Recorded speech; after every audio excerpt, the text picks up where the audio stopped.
Capítulo 37. O sol fraco da manhã se insinuava na janela. Nem Gael nem eu conseguimos dormir na noite anterior. Havia muita informação para processar.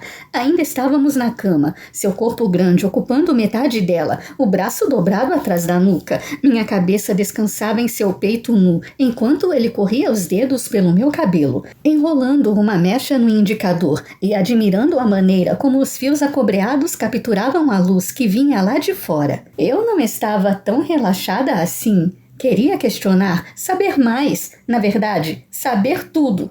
Só não estava certa se ele estaria disposto a mais uma conversa sobre o passado. Manda ver? Ele disse. Manda ver o quê? Apoiei o queixo em seu plexo solar. Suas perguntas. Elas estão rodopiando nos seus olhos, feito um buraco. Eu ia dizer negro, mas não. É verde. Acho que são mais como uma nebulosa brilhante, um berçário de estrelas. Não me entenda mal, eu poderia admirar os seus olhos pelo resto da vida. Só não gosto de ver você inquieta assim. Então, manda ver. Essa era uma das coisas que eu mais amava nele, além dos seus beijos e da maneira reverente e apaixonada como ele me olhava, e do sorriso que fazia meu coração parecer uma escola de samba, prestes a entrar na avenida. Mas a capacidade de deixar o clima leve, mesmo quando os assuntos mais sérios estavam à mesa, também entrava na lista. Ok, eu só quero checar algumas coisas. Sentei-me, segurando os lençóis contra o peito. Os rebeldes retomaram o castelo. Sim, o rei Ronan reassumiu, mas a perda da única filha o derrubou. Ele nunca mais foi o mesmo homem. Acho que se culpava pelo que aconteceu. Pouco tempo depois, ele foi até a Inglaterra negociar a liberdade de continuar guiando o seu povo em troca de uma rendição amigável. Sério? Ele fez isso? Sim. Gael apoiou as mãos no colchão e se ergueu, recostando-se na cabeceira, que rangeu um lamento. A maioria da população da província estava morrendo de fome. Foi um ano difícil. Não posso julgá-lo por tentar proteger os que haviam restado. Então, se Ronan tivesse feito isso antes, não haveria o que Fergus ambicionar, já que teria que prestar contas ao poderio inglês e Kiara não teria morrido daquela forma. Por outro lado, se ela não tivesse fugido de McCoy, jamais teria conhecido Lorcan e eu não teria encontrado Gael. O Lorcan... Parei, rindo de leve. Quer dizer, você o conheceu, o rei Ronan? Sim. Braciel contou a ele sobre Kiara e eu. Ele queria que eu o ajudasse a governar, mas eu nunca quis liderar nem a aldeia. Então, ele tentou me tornar conde ou coisa parecida. Seu aborrecimento ficou evidente naquele esgar de canto de boca. Como eu recusei, acabou me dando estas terras, que eu não teria aceitado, se ele não tivesse dito que era o lugar favorito de Kiara na província. Eu a trouxe para cá. Já não podia ficar com meu povo de todo jeito. Não queria que a maldição atraísse mais coisas ruins para eles. O assunto lhe doía, percebi, quando suas mãos se fecharam em punhos sobre o lençol. E estava pronta para dizer que não precisava me contar mais nada, mas ele voltou a falar. Trabalhei feito louco para conseguir dinheiro e construir um palácio para ela. Braciel e Ina me ajudaram com isso. Eles se tornaram bons amigos. Eles se casaram? Especulei curiosa. Ele fez que sim, me mostrando a linda covinha. E tiveram 12 filhos. Prendendo os lençóis com os braços, puxei o cabelo para o lado, separando as mechas para começar uma trança. E quanto a Dana? Os olhos dele acompanharam com certo encantamento os movimentos de meus dedos. Ronan soube da amizade entre Kiara e ela, e logo caiu de amores pela menina. Acho que ele precisava de alguém para cuidar. A menina se tornou seu braço direito. Liderou inúmeras ofensivas. Como os recursos da aldeia haviam sido dizimados, o pai de Kiara permitiu que os aldeões morassem no castelo por algum tempo. Daí o nome Castelo dos Rebeldes.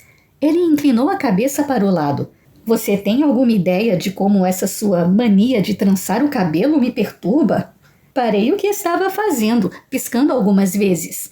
Não, pois perturba. É quase hipnótico e muito erótico. Sempre fico pensando se vou ter a chance de desfazer a trança e ver as mechas caírem sobre a sua pele. É uma das coisas mais bonitas que eu já vi. E ali estava, aquele encantamento embotando seu olhar. Você é a coisa mais linda que eu já vi. Todo o sangue do meu corpo se concentrou em minhas bochechas e pescoço. Que pena que você é todo feio e repugnante. Mal consigo te olhar, eca! Brinquei, dando uma conferida nele, do cabelo bagunçado ao caminho estreito de pelos que recobria a barriga, dividida em gomos, onde eu fantasiava um dia desenhar. Com geleia e, claro, como toda boa artista, limpar a bagunça depois, quem sabe com a língua. Briana, se você continuar me olhando desse jeito, nós nunca vamos conseguir terminar esta conversa. Quando ergui os olhos, encontrei suas pupilas dilatadas, as íris ao redor delas incendiadas. Um arrepio que começou na sola do pé e terminou em minha nuca me fez estremecer de leve. Certo, falei, umedecendo os lábios. Certo, sobre o que estávamos falando mesmo? Vem cá, Rushley. Meio rindo, meio gemendo, ele enredou um braço em minha cintura e me puxou para si. Tive que segurar o lençol com mais firmeza para que não escorregasse. Gael empurrou minha trança inacabada para o lado e começou a resvalar os lábios na pele sensível do meu pescoço. Isso, definitivamente, não ajudou a clarear minhas ideias. Ainda assim, com um esforço que teria merecido um Nobel, consegui me concentrar o suficiente para retomar o raciocínio. Então, você se isolou, Gael? Por que não tentou encontrar Devla para que ela desfizesse o feitiço? Com um suspiro resignado, ele endireitou a coluna, voltando a se recostar na cabeceira. Eu tentei. Eu a procurei em cada canto dessa ilha, mas ninguém jamais voltou a vê-la. E foi em uma dessas andanças que ouvi sobre a Pedra da Vida. Comecei a procurá-la feito louco, só que poucos sabiam do que eu estava falando. Acho que visitei cada aldeia da Irlanda e nunca havia nada. Meu coração se apertou até ficar do tamanho de um grão de poeira ao pensar nele vagando sem rumo, de coração partido. Remexendo-me no colchão, beijei seu ombro, aquele com a tatuagem, e deitei a cabeça ali. O tempo foi passando. Ele prosseguiu. Todos que eu conhecia e amava já haviam partido. Sua mão procurou a minha, entrelaçando nossos dedos. As pessoas começavam a desconfiar do sujeito que não envelhecia, a temer esse sujeito. Parti para a Escócia e recomecei a busca, e de lá fui para Portugal. Acredito que não exista um lugar neste mundo onde o povo celta tocou o chão que eu não tenha procurado. E agora você a encontrou. Minha voz tremeu, instável. Seu peito subiu e desceu com uma pesada respiração que fez minha cabeça acompanhar seu movimento. Um dia ela vai ser a minha libertação, Briana. Mas então, por que eu tinha a incômoda sensação de que algo permanecia oculto naquela história? Que eu estava a ponto de encontrar a resposta, mas era repelida, como se um campo de força invisível a protegesse? Corri um indicador sobre a tinta em sua pele, contornando o belo desenho de Cuchulain. Você tem superpoderes ou coisa assim? Perguntei. Bom, já que você tocou no assunto, sabia que eu me transformo em um corvo albino nas noites de lua minguante e saio voando por aí, absorvendo o mal do mundo nas minhas penas mágicas, que de brancas se tornam pretas? Endireitei o pescoço e o encarei, chocada. Sério? Não? Comprimi os lábios. Mas seria bacana, não é? Gael, pode falar sério por 1 minuto? Belisquei sua cintura, rindo. O que a maldição fez com o seu corpo? Tudo bem. Ele enfiou os dedos em minha trança inacabada e começou a desfazê-la com delicadeza. O meu corpo funciona da mesma maneira que antes. Eu sinto fome, sono, cansaço, desejo, mas as minhas células pararam de envelhecer. Elas nunca morrem. Nada em mim muda. Já sofri todo tipo de ferimento, e a maldição faz as células se reagruparem antes que eu esteja em risco de morte. Então eu estava mesmo namorando o super-homem? Eu sei que não devia, mas ouvir aquilo fez meu coração ansioso retomar um ritmo mais saudável. Ele sempre ficaria bem fisicamente, uma coisa a menos para me atormentar. Você contou para mais alguém a sua história? Questionei. Alguma vez? Algumas pessoas souberam, na época. Muitos testemunharam o que aconteceu no salão do castelo. Mas hoje não. A maioria das pessoas que entram na minha vida não faz tantas perguntas. Abaixou as sobrancelhas em uma carranca exasperada que me fez rir. Nem o Lorenzo? Não. Ele me ajuda com a internet. Apaga fotos e artigos que possam me comprometer, mas nunca quer saber o porquê. O mesmo acontece com o Darren, a Francesca, o Liam. A Fiona pode vir a ser uma chateação, mas eu vou lidar com ela, se o momento chegar. Ele conseguiu libertar minhas mechas e por um instante ficou ali, observando-as se balançarem ao redor dos meus ombros, sob meus seios. Gael? Piscou algumas vezes, como que para retomar o raciocínio. De tempos em tempos eu desapareço, mudo de nome, de cidade ou país, e um novo O'Connor surge. Gael foi o nome que eu usei mais vezes durante esse tempo. É a palavra em minha língua materna para gaélico. Irlandês, é o que eu sou, até os ossos.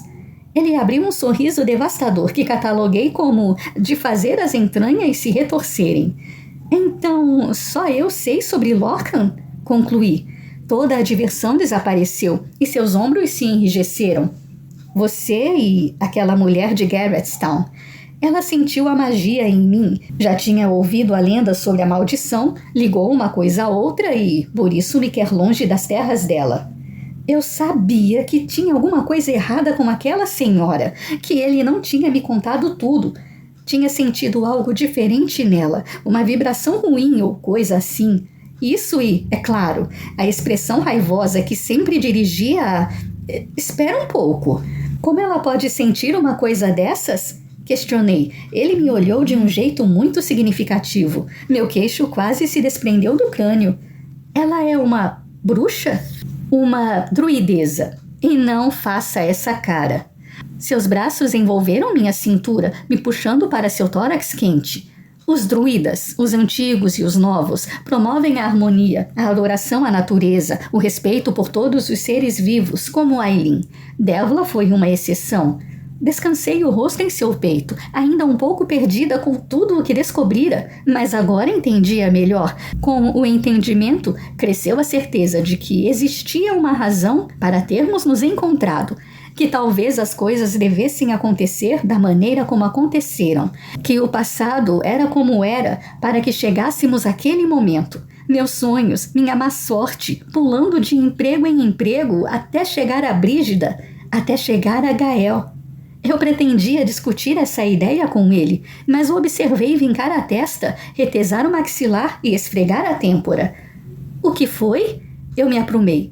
É só uma dor de cabeça. Vou pegar um analgésico, tenho na bolsa. Joguei as pernas para fora da cama e fiquei de pé, pegando do chão a primeira coisa que encontrei, a camisa dele. Constatei ao passá-la pelos braços. Antes que pudesse dar um passo para ir até a poltrona, onde havia deixado minhas coisas na noite anterior, suas mãos imensas afundaram nas laterais dos meus quadris, me puxando de volta para a cama. Caí sentada em seu colo. Eu prefiro você. Seus olhos sorriam. Medicamentos não surtem efeito em mim. Não? Um arrepio me sacudiu de leve e eu me apertei contra seu corpo, buscando seu calor. Não, mas não fique preocupada, eu nunca fico doente.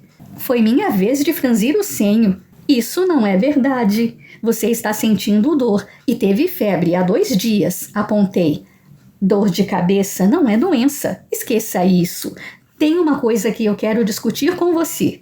Ele passou um braço por cima das minhas coxas e a outra mão afastando meu cabelo para trás dos ombros.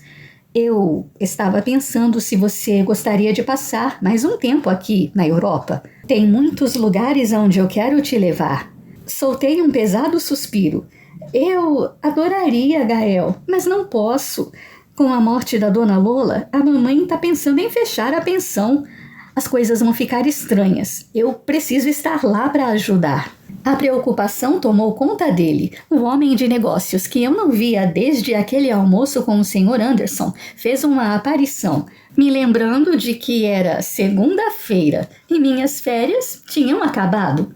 Fechar? Ela está certa disso? De que fez tudo o que podia?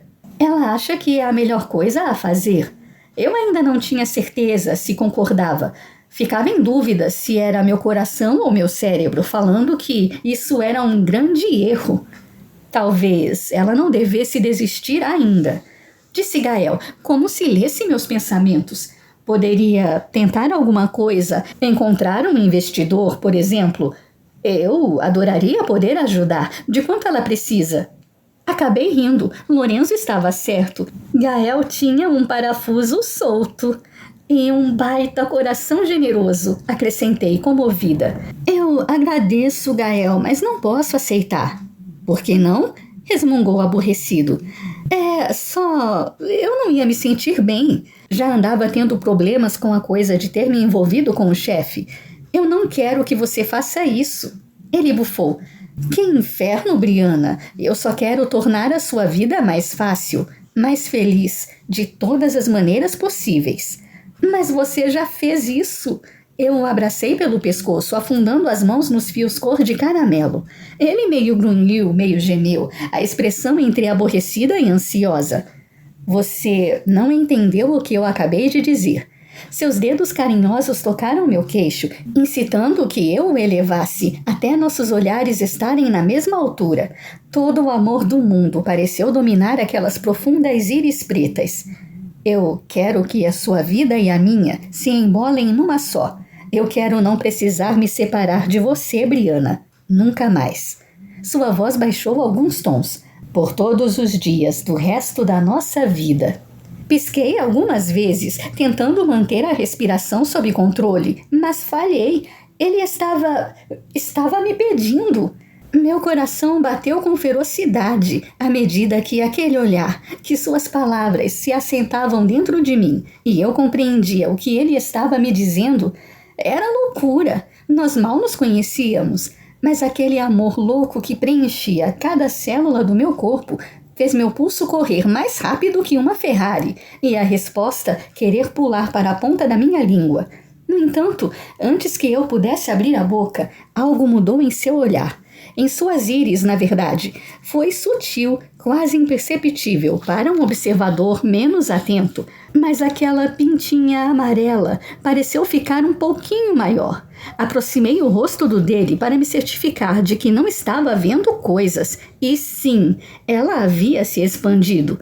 Então começou a crescer, pouco a pouco, como se descortinasse as sombras, como uma gota de solvente, engolindo a tinta até tomar metade da íris. Outro pontinho dourado surgiu no olho direito. Comecei a ofegar. Briana, seus olhos, arfei, estão diferentes. Uma parte da íris mudou de cor. Está da cor de âmbar. O quê? Achou graça. Estou falando sério. Eu pensei que estivesse imaginando coisas, porque tinha certeza de que os seus olhos eram totalmente pretos, sem pintinhas. Pulei do seu colo e peguei o celular sobre a mesinha de cabeceira. E eu estava certa. Isso não está fazendo sentido, Arushla. Eu acredito em você. Abri a câmera frontal do celular e entreguei o aparelho a ele. Mas olha... A contragosto, ele pegou o telefone e o elevou à altura do rosto. Bastou uma rápida inspeção para que suas sobrancelhas se erguessem e seus lábios se separassem de leve. Mas que porra é essa? Já aconteceu antes? Perguntei assustada, enquanto ele examinava os próprios olhos com muita atenção. Não, e eu não entendo. Não deveria voltar à cor natural sem que... Ele se interrompeu, abaixando o celular, os olhos dardejando, as engrenagens de sua mente girando a toda velocidade, até que houve um clique. Medo, incredulidade e desespero dominaram seu semblante. Passei os braços ao redor do corpo para deter o tremor, que nada tinha a ver com a baixa temperatura da manhã irlandesa. Vista uma roupa. Ele pulou da cama, pegando a calça que havia largado no chão na noite anterior. Não perdi tempo e corri para puxar qualquer coisa limpa de dentro da mala, ainda no canto do quarto. Por sorte, era um jeans e rapidamente me enfiei nele. O que está acontecendo? Subi o zíper. Gael já tinha vestido a calça e enfiava os pés nos tênis. Temos que ir para... Ele oscilou. Seus quadris bateram num abajur, que caiu no chão. Ele grunhiu, levando uma das mãos à cabeça, os olhos revirando nas órbitas. Gael! Corri para ele, passando um de seus braços pelos meus ombros. Seu corpo amoleceu, tombando sobre mim. Com toda aquela altura, não consegui mantê-lo em pé e acabamos caindo na cama. Com certo esforço, consegui empurrá-lo para o lado, virando-o de barriga para cima. Gael! Apavorada, toquei sua testa, agora banhada em suor, enquanto ele se contorcia inteiro. Meu Deus, nós temos que ir para o hospital. Comecei a me levantar para pedir ajuda a Darren. A mão de Gael se fechou em meu pulso. Chalé, falou entre dentes, os olhos injetados, as veias do pescoço saltadas. Chalé? Agora? Aquela anciã. Em vez de ir para o hospital, ele queria ir para o litoral, procurar pela mulher que quase atropelamos dias atrás? Aquela que me causava calafrios toda vez que eu a via? Aquela que Gael afirmava ser uma feiticeira? Ah, meu Deus! Ela sabia sobre a maldição e Gael queria vê-la. Isso só podia significar uma coisa. Levei menos de uma batida de coração para compreender tudo. Comecei a tremer. O que eu estava deixando doente agora não podia ser resolvido por um médico, apenas por uma feiticeira. Gael não precisava tocar a pedra. Deduzi que bastava encontrá-la. Enquanto assistia, impotente, ao homem que eu amava se retorcer sobre a cama, eu soube que a mudança em seu olho era apenas o começo. A maldição havia sido quebrada e estava se esvaindo, assim como Gael.